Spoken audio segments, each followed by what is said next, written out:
네, 지금부터는 전국 주요 이슈들 정리해 보겠습니다. 오늘은 김유정 전 민주통합당 의원, 정광재 전 국민의힘 대변인과 함께하겠습니다. 안녕하십니까? 안녕하세요. 네, 자 오늘은 김정은 위원장 얘기부터 좀 나눠보겠습니다. 북한 김정은 국무위원장이 중국 전승절 80주년 기념 행사에 참석하기 위해 잠시 뒤 베이징에 도착할 것으로 예상되는데요. 오늘 조선중앙통신이 사진 몇 장을 공개했습니다. 함께 보시죠. 네, 김정은 위원장이 아주 환하게 웃고 있는 이곳, 바로 전용 열차 내 집무실 칸으로 보입니다. 조선중앙통신은 오늘 이 사진과 함께 김정은 위원장이 1일 전용 열차로 평양을 출발해 2일 새벽 국경을 통과했다라고 보도했는데요. 김 위원장 뒤에 놓인 북한 인공기와 그리고 집무실 곳곳에 금박 장식과 화려한 커튼 등으로 꾸며진 게 눈에 띄죠. 화면 오른쪽으로는 최선희 외무상, 왼쪽에는 김성남 노동당 국제부장의 모습이 보입니다. 김 위원장이 비행기가 아닌 열차를 타고 중국으로 향한 이유에 대해 태영호 전 민주평통 사무처장은 비행기가 낡아서라고 말했습니다. 직접 들어보시죠. 이유는 비행기 기종의 노후화와 관련되어 있습니다. 낡은 비행기를 타고 다자무대장으로 김정은이 갔다 하면 전 세계 언론이 또 그 비행기 기종을 보도할 거잖아요. 태양호 열차가 대단히 특수한 열차입니다. 방탄이 되어 있어요. 네, 그래서 안전상 좋고 또 이 안에는 온갖 노트북, 스마트폰 등 정상 업무를 볼 수 있는 그런 이제 모든 설비가 다 갖추어져 있어서 오늘 사진을 공개한 거 보니까 역시 열차 안에서 최선희 외무상과 김성남 국제부장이 문건을 이렇게 펼쳐놓고 김정은한테 업무를 보고하는 이런 모습이더라고요. 이걸 보면 열차 안에서도 잠시도 업무를 중단하지 않는 지도자. 이런 이미지를 보여주고 싶어 하는 거죠. 이어서 김정은 위원장이 녹색빛 열차 앞에서 담배를 피우며 최선희 외무상 등 주요 관부들과 대화하는 사진도 공개됐는데요. 김 위원장 바로 옆에 바짝 군기가 들어있는 두 남성, 바로 조용원, 김덕훈 당 비서입니다. 이들이 모두 열차에 함께 탔는지 아니면 환송을 위해서 잠깐 온 것인지는 확인되지 않았고요. 또 부인 리설주나 딸 주애, 김여정 당 부부장의 모습은 사진에서는 찾아볼 수 없었습니다. 네, 김정은 위원장 외국 방문 자체가 아주 드물기 때문에 뭘 타고 이동했는지도 항상 관심이 되는데요. 이번에는 열차를 택했습니다.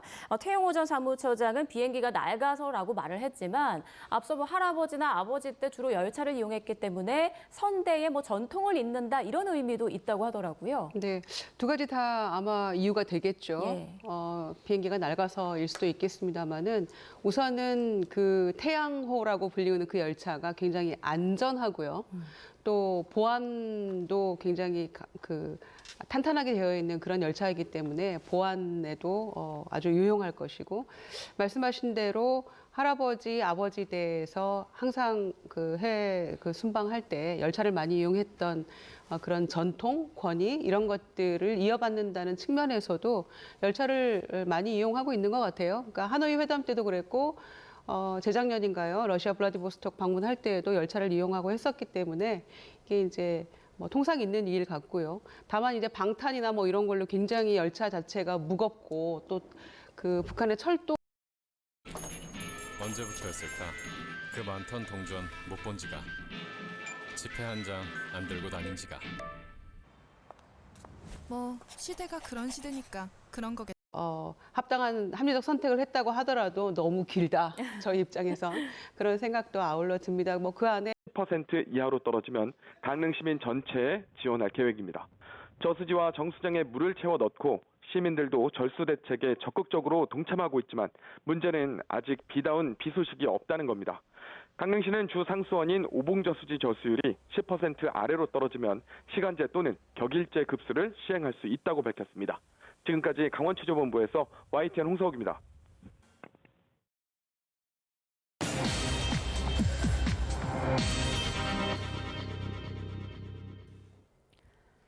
네, 지금부터는 전국 주요 이슈들 정리해 보겠습니다. 오늘은 김효정 전 민주통합당 의원, 정광재 전 국민의힘 대변인과 함께하겠습니다. 안녕하십니까? 안녕하세요. 네, 자 오늘은 김정은 위원장 얘기부터 좀 나눠보겠습니다. 북한 김정은 국무위원장이 중국 전승절 80주년 기념 행사에 참석하기 위해 잠시 뒤 베이징에 도착할 것으로 예상되는데요.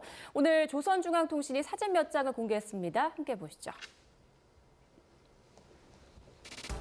네, 김정은 위원장이 아주 환하게 웃고 있는 이곳, 바로 전용 열차 내 집무실 칸으로 보입니다. 조선중앙통신은 오늘 이 사진과 함께 김정은 위원장이 1일 전용 열차로 평양을 출발해 2일 새벽 국경을 통과했다라고 보도했는데요. 김 위원장 뒤에 놓인 북한 인공기와 그리고 집무실 곳곳에 금박 장식과 화려한 커튼 등으로 꾸며진 게 눈에 띄죠. 화면 오른쪽으로는 최선희 외무상, 왼쪽에는 김성남 노동당 국제부장의 모습이 보입니다. 김 위원장이 비행기가 아닌 열차를 타고 중국으로 향한 이유에 대해 태영호 전 민주평통 사무처장은 비행기가 낡아서라고 말했습니다. 직접 들어보시죠. 이유는 비행기 기종의 노후화와 관련되어 있습니다. 낡은 비행기를 타고 다자무대장으로 김정은이 갔다 하면 전 세계 언론이 또 그 비행기 기종을 보도할 거잖아요. 태양호 이 열차가 대단히 특수한 열차입니다. 방탄이 되어 있어요. 네, 그래서 안전상 좋고 또 이 안에는 온갖 노트북, 스마트폰 등 정상 업무를 볼 수 있는 그런 이제 모든 설비가 다 갖추어져 있어서 오늘 사진을 공개한 거 보니까 역시 열차 안에서 최선희 외무상과 김성남 국제부장이 문건을 이렇게 펼쳐놓고 김정은한테 업무를 보고하는 이런 모습이더라고요. 이걸 보면 열차 안에서도 잠시도 업무를 중단하지 않는 지도자, 뭐 이런 이미지를 보여주고 싶어 하는 거죠. 이어서 김정은 위원장이 녹색빛 열차 앞에서 담배를 피우며 최선희 외무상 등 주요 관부들과 대화하는 사진도 공개됐는데요. 김 위원장 바로 옆에 바짝 군기가 들어있는 두 남성, 바로 조용원, 김덕훈 당 비서입니다. 이들이 모두 열차에 함께 탔는지 아니면 환송을 위해서 잠깐 온 것인지는 확인되지 않았고요. 또 부인 리설주나 딸 주애, 김여정 당 부부장의 모습은 사진에서는 찾아볼 수 없었습니다. 네, 김정은 위원장 외국 방문 자체가 아주 드물기 때문에 뭘 타고 이동했는지도 항상 관심이 되는데요. 이번에는 열차를 택했습니다. 태영호 전 사무처장은 비행기가 낡아서라고 말을 했지만 앞서 할아버지나 아버지 때 주로 열차를 이용했기 때문에 선대의 전통을 잇는다 이런 의미도 있다고 하더라고요. 네, 두 가지 다 아마 이유가 되겠죠. 비행기가 낡아서일 수도 있겠습니다만은 우선은 그 태양호라고 불리는 그 열차가 굉장히 안전하고요. 또 보안도 굉장히 탄탄하게 되어 있는 그런 열차이기 때문에 보안에도 아주 유용할 것이고 말씀하신 대로 할아버지, 아버지 대에서 항상 해외 순방할 때 열차를 많이 이용했던 그런 전통, 권위 이런 것들을 이어받는다는 측면에서도 열차를 많이 이용하고 있는 것 같아요. 그러니까 하노이 회담 때도 그랬고 재작년인가요? 러시아 블라디보스톡 방문할 때에도 열차를 이용하고 했었기 때문에 이게 이제 통상 있는 일 같고요. 다만 이제 방탄이나 이런 걸로 굉장히 열차 자체가 무겁고 또 북한의 철도가 굉장히 노후화돼 있기 때문에 그래서 이제 그런 점 때문에 속도가 굉장히 느리고 사실 평양에서 북경까지 1시간이면 가잖아요, 비행기로. 그런데 거의 하루가 걸려서 지금 달려가고 있는 그런 모습이기 때문에 여러 가지 이유를 다 들어서 합당한 합리적 선택을 했다고 하더라도 너무 길다, 저희 입장에서. 그런 생각도 아울러 듭니다. 그 안에 굉장히 여러 가지 그 시설들을 다 갖추고 있고 그 벤츠 차량까지 타고 태울 수 있고 그다음에 경호 차량 이런 것까지 다 포함돼서 여러 가지 편의 시설이 다 되어 있는 움직이는 집무실이라고 하니까요. 김정은 위원장으로서도 아마 본인에게 최적화된 그런 이동 수단이 아닐까 생각합니다. 네, 움직이는 요새라고도 불리는 태양호, 속도보다는 안전을 택한 것 같다 이런 분석이 나오는 것 같고요. 잠시 뒤 오후 4시쯤에 베이징에 도착할 것이다 이런 전망이 나오고 있습니다. 조선중앙통신은 오늘 새벽에 김정은 위원장이 국경을 통과했다 이렇게 보도를 했는데 이렇게 북한이 최고 지도자의 해외 방문을 바로 즉각적으로 보도한 건 굉장히 이례적이라고 하더라고요. 그렇죠. 그동안에는 방문한 이후에 신문을 통해서 그 방문 사실을 알리곤 했었는데 예. 아마 이번에는 이 기념일이 9월 3일로 정해져 있잖아요. 네. 북한 사람들도 중국의 전승절이 9월 3일이라는 사실을 잘 알 거고 김정은 위원장으로서는 뭐 그것을 뭐 뒤늦게 알릴 만한 이유는 없었을 것이라고 생각합니다. 그리고 어떤 측면에서는 또 자신감도 있었다고 생각해요. 본인이 이번에 그 북한을 방문해서 다자 외교, 사실 다자 외교 무대에 데뷔하는 것이 처음이라고 하고 이 북중러 정상이 한 자리에 모이는 것도 1945년 대한민국 해방 이후에 처음에 있는 일입니다. 예. 그러니까 그런 측면에서 김정은 위원장이 굳이 이런 사실을 늦게 공개할 필요는 없었다고 생각하고요. 어떤 외교적 성과 그 안에서 가져올 수 있다라는 자신감도 갖고 있는 게 아닌가 생각이 듭니다. 예. 자, 누가 함께 김정은 위원장과 열차에서 내릴 것인가 이 부분도 지금 관심입니다. 왜냐하면 만약 딸 주애가 이번에 동행을 한다면 후계자로 거의 뭐 확정된 것이다. 이런 관측이 나오고 있기 때문인데 앞서 그 국회 정보위 브리핑을 보니까 현성월 등도 동행을 했다고 하는데 리설주, 김여정도 동행했을 가능성이 보인다. 그런데 주애 얘기는 없었단 말이죠. 네, 국정원에서는 이제 김주애의 동행 가능성도 열어두고 있더라고요. 예. 그러니까 일단은 저희는 열차에서 누가 내리는지가 사실은 가장 그 주목해서 볼 만한 관전 맞습니다. 포인트가 될 것 같아요. 궁금하잖아요. 그런데 김정은 위원장이 이제 집권해서부터 굉장히 정상 국가로 인정받고 싶어하는 그런 열망이 있었잖아요. 그래서 행사 때만은 리설주 부인을 동행해서 많이 참석도 했고 또 그로부터 얼마 뒤에는 이제 김주애도 함께 동행하고 이런 모습들을 보여왔는데 아까 이제 미리 그 북경 방문에 대해서 관영 매체 통해서 보도한 것도 아마 저는 정상국가를 지향하는 김정은 위원장의 어떤 그런 마음 이런 것들을 아마 알리는 것도 이유가 됐을 거라고 생각을 합니다. 그래서 아버지 때 그리고 할아버지 김일성 때에서도 그 후계자가 이제 대충 정해지면 그 중국이나 이런 그 해외 지도자들에게 소개도 하고 러시아가 소개도 하고 이제 이런 전례가 있었기 때문에 이번에도 엄청나게 성장을 했는데 예. 키도 그냥 쑥쑥 크는 것 같아요. 김정은 위원장과 거의 비슷하네요. 거의 비슷하죠. 예. 그래서 엄마 키는 넘어선 것 같기도 하고요.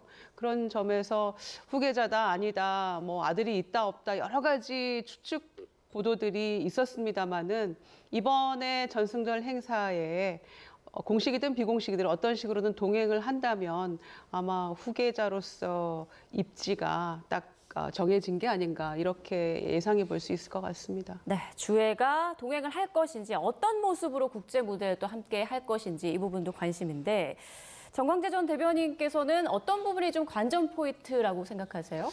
저도 역시 김주애를 같이 동행해서 예.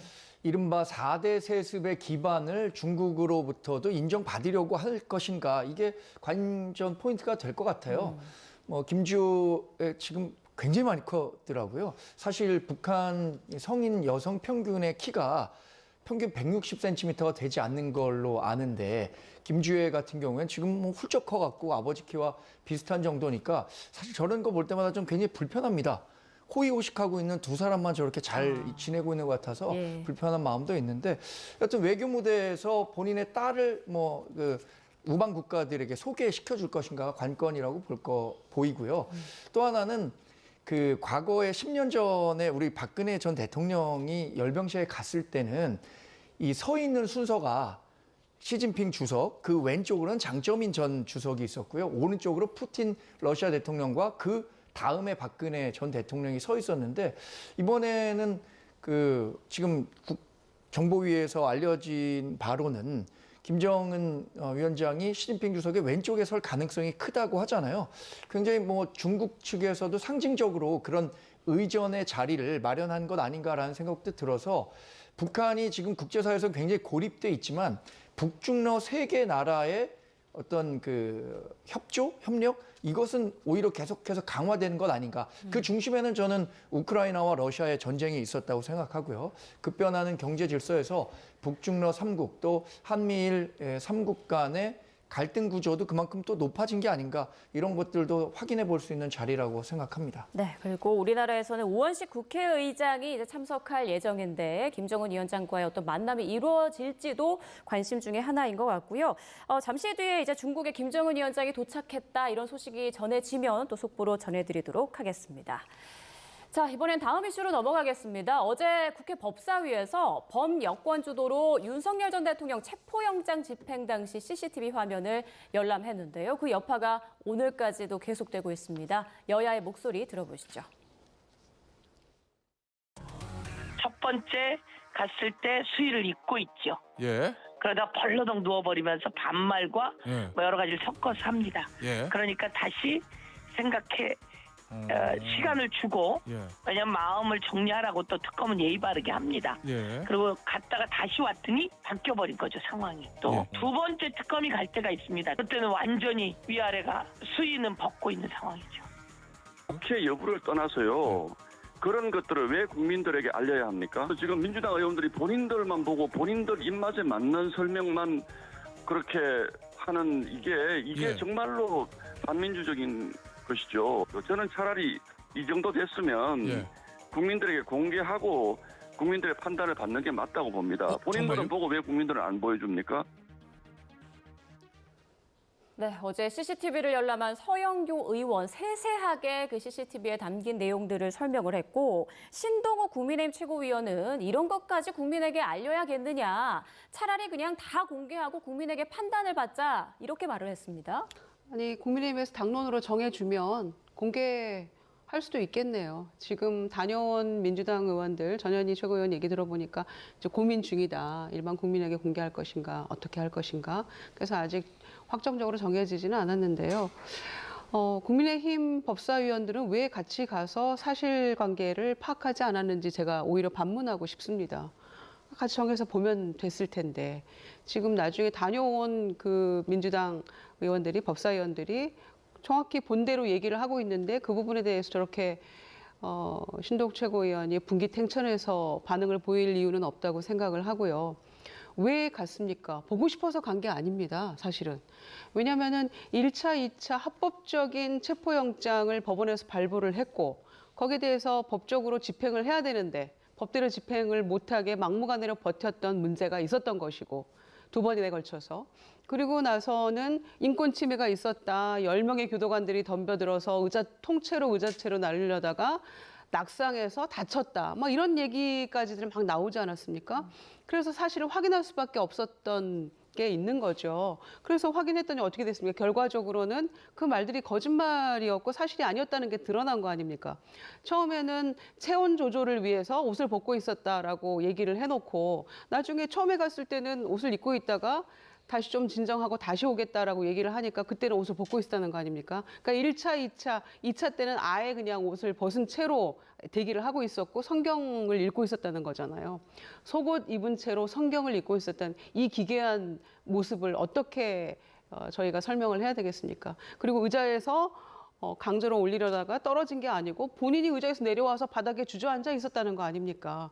그러니까 이제 이 상황들을 놓고 어떻게 인권 침해라고 얘기를 하면서 막무가내식 주장을 할 수 있는 것인지 이해하기가 참 어렵고요. 정말 너무 부끄럽고 수준 낮은 그런 모습 아니겠습니까?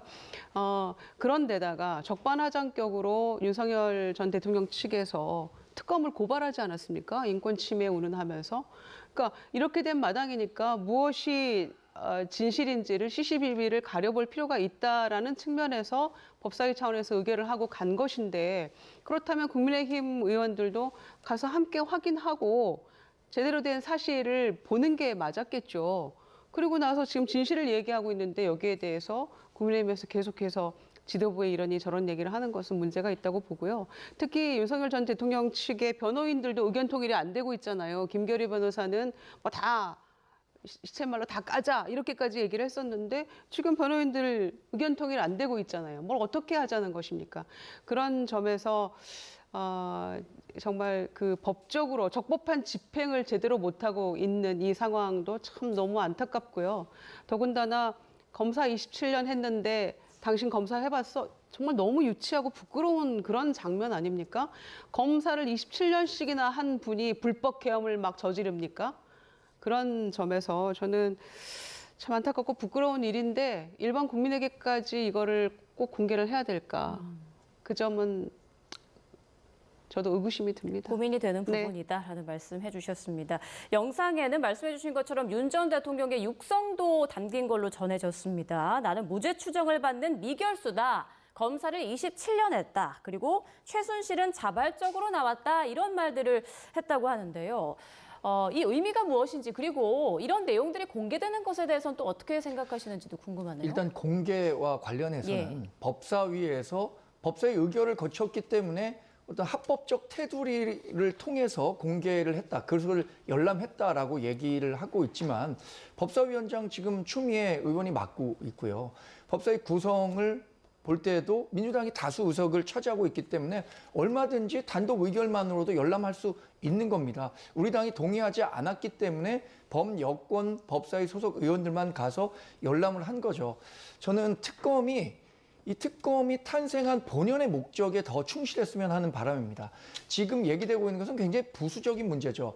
물론 이 장면을 연출한 가장 근본적인 원인은 윤석열 전 대통령이 특검 수사에 적극적으로 응하지 않는다는 데 있지만 그럼에도 불구하고 이 과정을 통해서 실효적 이익을 얼마나 얻을 수 있는가 이 부분에 집중한다면 이것을 갖고 공개를 하느냐 또는 열람을 해서 그 열람을 한 결과 얼마나 자세한 설명을 하느냐 이것은 굉장히 소모적인 논쟁을 가져올 수 있기 때문에 우리 당에서 반대하고 있는 거고요.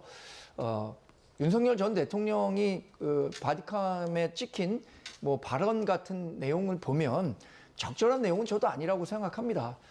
그러나 그 장면 하나하나가 이렇게 국민들에게 생중계되듯이 나오는 것, 특히 특정 영상은 지금 외부로 유출이 됐다는 거 아닙니까? 예. 이런 것과 관련해서도 책임 소재를 분명히 가려서 책임을 물을 만한 곳에는 반드시 책임을 물어야 한다 이렇게 생각합니다. 네, 또 이런 내용도 알려졌습니다. 윤 전 대통령이 서울구치소에 수감된 이후에 영치금으로만 3억 원가량을 모았고 이를 변호사비 등으로 사용했다 이런 내용인데요. 목적에 맞는 건가요? 어떻게 보십니까? 그 영치금은 뭐 그 안에서 예. 일일 2만 원 그리고 이제 그 통장 안에는 400만 원 한도까지가 허용이 되는 거라서 뭐 가족에게 송금한다거나 이렇게 사용할 수 있는 것으로 알고 있습니다. 예. 그래서 주로 변호사비와 그다음에 뭐 치료비, 의료비 목적으로 사용했다고 하는데 뭐 그 자체로는 그게 뭐 법적인 하자는 없는 것 같고요. 다만 이제 그렇게 그 내부에서 뭐 이것저것 구입하는 물품 외에 다른 비용으로 뭐 이를테면 손해배상 비용이랄지 뭐 이런 용도로 사용을 할 때에는 시설장의 허가를 얻어야 된다고 하는데 뭐 허가를 득하는 거야 뭐 그건 문제는 없었겠죠. 그런 점에서 뭐 단기간에 굉장히 많은 영치금이 모였는데 뭐 김건희 씨도 뭐 50만 원 보냈다고 하지 않습니까? 예. 면회 한 번도 가지 않고 50만 원으로 시천만을 퉁치고 마는 건가요? 그런 생각도 해봤는데 변호인들이 영치금도 없어서 필요한 물건도 아무것도 못 사고 있다라고 굉장히 울분해찬 그 초기의 목소리가 귀에 생생한데 그게 결국에는 본인들 변호사 비용으로도 거의 이용이 됐다고 하니까 본인들이 이 변호사 비용을 못 받아서 그런 얘기를 했었나 싶은 생각도 들고요. 아무튼 이 용도로 사용하는 것 자체는 뭐 문제는 없는 것으로 보여집니다. 네, 어쨌거나 관련 소식이 전해질 때마다 국민들은 많이 좀 씁쓸할 것 같습니다. 자, 그런가 하면 내란 특검팀이 국회 계엄 해제 의결 방해 의혹과 관련해 오늘 국민의힘 추경호 의원실 등에 대한 압수수색에 나섰는데요. 국민의힘 지도부가 우원식 국회의장을 찾아 항의하기도 했습니다. 화면 함께 보겠습니다. 네, 특검팀은 비상계엄 당시 국민의힘 원내대표였던 추경호 의원의 당일 행적 등을 확인하기 위해 주거지와 지역구 사무실, 국민의힘 원내대표실에 대한 압수수색을 진행했습니다. 당시 김용현 전 국방부 장관과 통화를 했던 조지현 의원의 의원실도 압수수색 대상에 포함됐는데요. 이 소식을 들은 국민의힘 의원들은 분주하게 움직였습니다. 송원석 원내대표와 유상범, 김은혜 국민의힘 원내수석부 대표 등은 서둘러 우원식 국회의장실을 항의 방문했는데요. 왜 국회의장을 찾아간 걸까요? 국회의장께 국회 경내에 있는 사무실에 대한 압수수색은 전체 관리자인 책임자인 국회의장의 허가가 있어야 압수수색이 가능한 부분이므로 우리 당에서는 압수수색 자체에 대해서 동의할 수 없기 때문에 국회의장께서 국회 경내에 압수수색을 허용하지 말아달라고 부탁을 드렸습니다. 또 의장실 항의 방문 과정에서 왜 큰 소리냐, 정중하게 말하라 이런 내용의 고성도 오간 것으로 알려졌는데요. 당시 상황에 대해 박태서 의장실 공보수석은 이렇게 설명했습니다.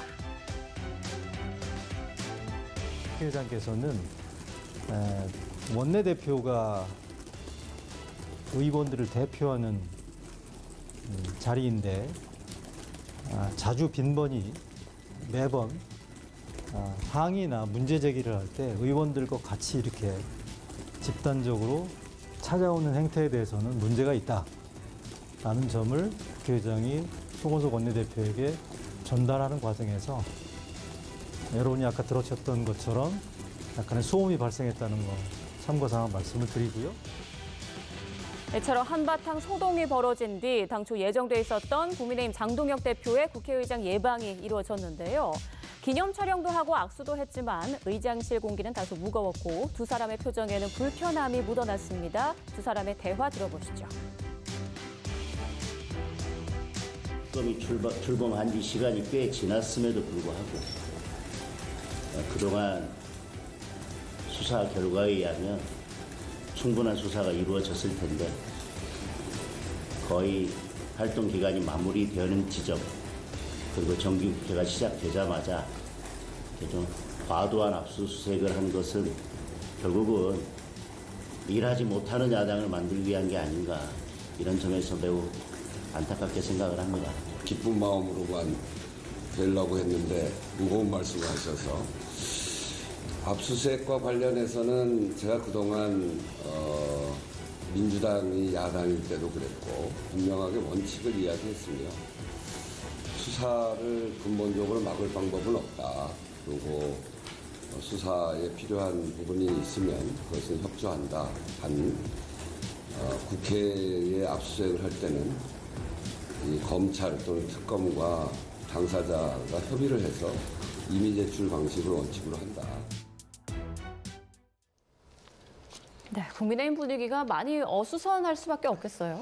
지금 우원식 국회의장이 얘기한 것처럼 국회에 대한 압수수색을 하기에 앞서서 임의 제출을 원칙으로 한다라는 인식을 갖고 있다고 하셨잖아요. 그런데 우원식 국회의장이 실제로는 지나치게 특검의 압수수색 영장에 대한 발부를 쉽게 해주는 것 아닌가라는 생각을 국민의힘으로서는 가질 수밖에 없는 거죠.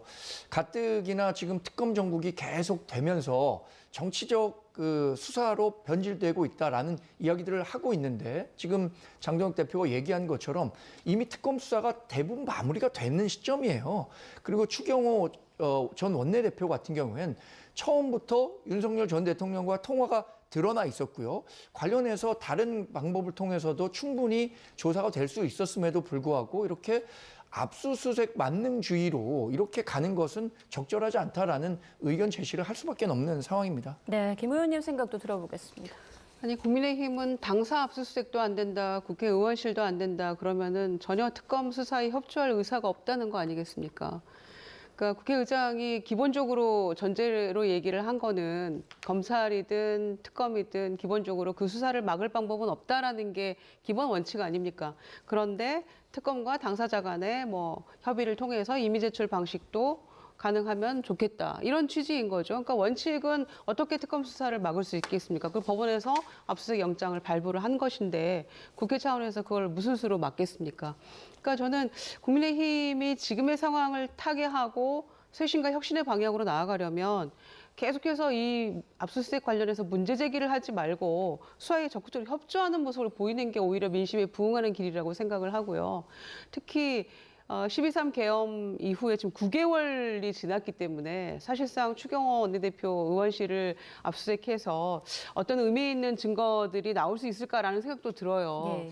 그 당시 대통령 비서실 포함해서 막 다 증거를 없애기 위해서 대통령 비서실의 PC는 용광로에 녹여라 이런 말까지 했다는 거 아닙니까? 총무비서관이. 그러니까 그런 식이었으니까 충분히 압수수색이나 특검의 수사가 조용할 거라고 예상을 했기 때문에 어쩌면 관련된 증거들이 다 인멸됐을 수도 있겠습니다만은 수사의 대원칙상 그리고 순서상 안 할 수는 없는 거거든요. 여기에 대해서 마치 이 압수수색 때문에 국민의힘이 일을 못하는 것처럼 저런 식으로 장동욱 대표가 얘기하는 것은 굉장히 유감스러운 일이라고 생각합니다. 네, 이런 강제 수사와 함께 특검 조사도 이루어지고 있는데요. 김건희 여사에게 수천만 원대 명품 목걸이를 건네고 사위의 공직을 청탁했다는 의혹의 핵심 인물 이봉관 서희건설 회장이 오늘 특검에 출석했습니다. 출석 장면 보겠습니다. 목걸이 선물 사위인 박성근 전 비서실장 인사청탁 둘이 연관성이 있습니까? 청탁 관련해서 윤석열 전 대통령도 알고 있었나요? 네, 이봉관 회장은 아무런 말도 하지 않고 들어갔고 조금 전 사위인 박성근 전 국무총리 비서실장도 특검에 출석하는 모습 저희가 함께 봤습니다. 오늘 조사 좀 어떻게 이루어질 거라고 보세요? 일단 그 이봉관 서희건설 회장은요 자수서를 제출했습니다. 예. 그래서 본인이 김건희 여사가 착용했었던 이른바 나토 3종 보석 세트를 선물했었다라는 이야기를 했기 때문에 저는 대단히 특검 조사에 협조적일 수밖에 없다고 생각합니다. 결국에는 이봉관 회장은 지금의 논란에서 결국 자기 살 길 찾을 거고요. 서희건설을 살리는 쪽으로 뭐 여러 가지 협조적인 모습을 보일 수밖에 없다고 생각합니다.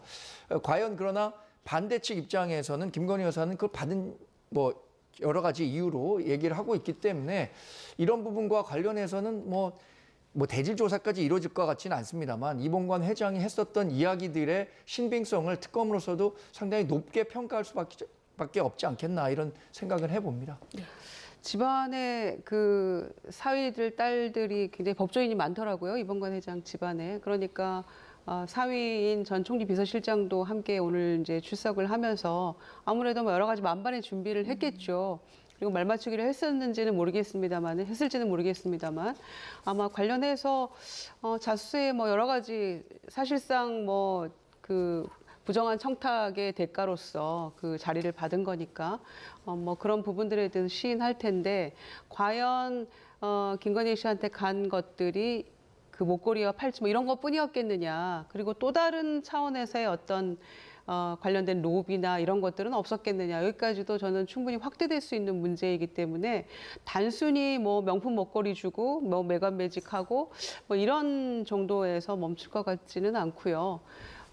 추가적인 어떤 내용들이 나올 수 있을 거라고 생각합니다. 네. 자, 마지막 이슈 좀 짧게 나눠봐야 될 것 같은데요. 오늘 최교진 교육부 장관 후보자와 이혁원 금융위원장 후보자 인사청문회가 열리죠. 자, 특히 최교진 후보자 지금 막말 논란과 함께 음주운전 전력이 문제가 되고 있고요. 그리고 중학교 교사 시절 성적이 떨어졌던 여학생의 뺨을 때렸다. 이런 말을 한 게 좀 뒤늦게 또 화제가 되고 있습니다. 다시 회자가 되고 있는데 어떻게 생각하십니까? 통과할 수 있을까요? 좀 내용들이 저는 좀 충격적이었어요. 예. 그래서 지금 청문회가 진행이 되고 있는데 말하자면 이제 그 사건에 대해서도 굉장히 사과를 하고 있고 또 천안함 음모론 같은 것들을 이제 올린 것도 거기에 대해서 토론할 가치가 있어서 공유를 했는데 사과한다. 계속 지금 인사청문회가 아니고 사과청문회가 돼버리고 있거든요. 그래서 저는 본인이 이제 진솔하게 사과하고 해명하고 이러는 어떤 과정도 굉장히 중요할 것 같고요. 그리고 지금 사과할 만한 그런 일들을 뛰어넘는 교육부 장관으로서 교육부 수장으로서의 어떤 능력과 비전을 보여줄 수 있느냐의 여부에 달려 있다고 저는 생각합니다. 네, 최교진 후보자가 사실 선출직으로 세종시 교육감은 됐어요. 저는 선출직 공무원과 임명직 공무원의 기준은 조금 다르게 적용될 수 있다고 생각합니다만 기존에 있었던 이진숙 교육부 총리 후보자보다 논란의 정도는 10배는 더한 것 같습니다. 특히 저는 그 제자의 뺨을 때렸다는 것을 마치 본인의 무용담 얘기하듯 자랑하듯 얘기했던 것에 대해서 경악하지 않을 수가 없었거든요. 어떻게 제자의 뺨을 때린 것을 이렇게 쉽게 얘기할 수 있는가. 또 하나는 교육행정의 최고 수반자는 사실 교육이라는 게 정치적 중립성을 굉장히 높게 요구하는 자리입니다. 그런데 이분이 그동안 해왔던 것은 선출직 공무원, 그러니까 교육감이 되기에는 뭐 별 무리가 되지 않는 그 발언이었을지 모르지만 대단히 친북적인 발언, 또 천안함과 관련해서 부적절한 발언 이런 것들을 계속 해왔단 말이에요. 그런데 이 진영에, 그러니까 진보 진영에는 교육부총리를 시킬 사람이 이 정도로 없는 겁니까? 왜 이 사람이 꼭 교육부총리가 돼야 되는 거죠? 저는 당연히 낙마 대상자라고 생각합니다. 네, 최규진 후보자에 대한 앞으로의 여론 추이도 봐야 될 것 같고 국회 문턱을 넘을 수 있을지 계속 좀 지켜봐야 하는 상황으로 보입니다. 자, 말씀 나누는 가운데 특검에서 브리핑을 했는데요. 오전 10시부터 이봉관 서해건설 회장에 대한 조사가 진행되고 있다라고 밝혔고요.